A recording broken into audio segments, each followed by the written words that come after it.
Welcome to the North Pole and SantaTeaches studios. Today we're going to go about how to pick out a deck of cards. So in our last video we talked about the different types of cards, from the sizes and the materials they're made out of and the designs. And in this video we're going to break down what might be best for you. So we are going to talk about size. The first deck here is the B8 deck. It is almost the same size as the poker deck. In these sizes fits pretty good in an adult's hand, but maybe not so much for a child's hand. The bridge deck might work better for that, a lot narrower. And then we have the poker deck, and again, these are the biggest of the bunch. They might be hard for some people to use because of their size, and the bridge deck might be easier for them to use. Now we're going to talk about materials. So these two are both plastic, so let's substitute this one out. So as we saw in the last video, the paper cards rip very easy. The plastic coated paper cards didn't rip quite as easy as the paper cards, but they did rip. And then the plastic cards, they didn't rip at all, they just bent. So basically there's two different designs for the front of the cards. There's a standard card.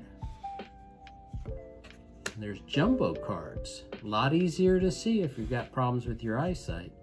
And then these are all black and red. And then there's a 4-color deck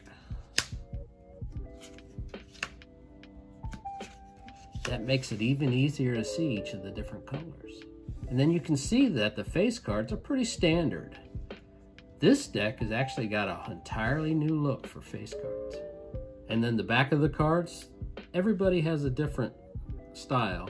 This is actually Bicycle's patented style of rider. So at this point, you have to decide what you want in your cards to play with. Do you want a card that is fairly cheap, made out of paper, destroys easily? That might be what you need. Do you want a plastic coated paper card? It's middle of the road, it'll last a while. Corners sometimes bend, but it's a good card.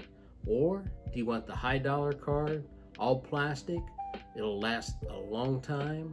They can be cleaned, but they are more expensive, and generally they're the most expensive of the bunch. So ultimately, it comes down to what your needs are. So if you're playing a lot of cards, you're gonna spend a lot of time with those cards in your hands and being shuffled, the plastic ones will be your best bet. Or if you're just playing occasionally, sometimes you need to wipe them off, the plastic coated paper ones will probably be fine. And if you're sending your kids off to summer camp, the paper ones are the better pick. If they lose them, you're not really out that much. And the other option you have if you're playing with children or other people with smaller hands is to use the bridge deck, which is easier for them to hold. And ultimately, when it comes down to picking your cards, you can pick any of the standard designs. And then there are also lots of other designs that are put out.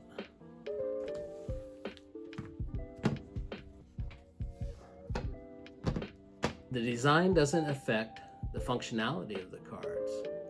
It just ultimately is what you want to play with.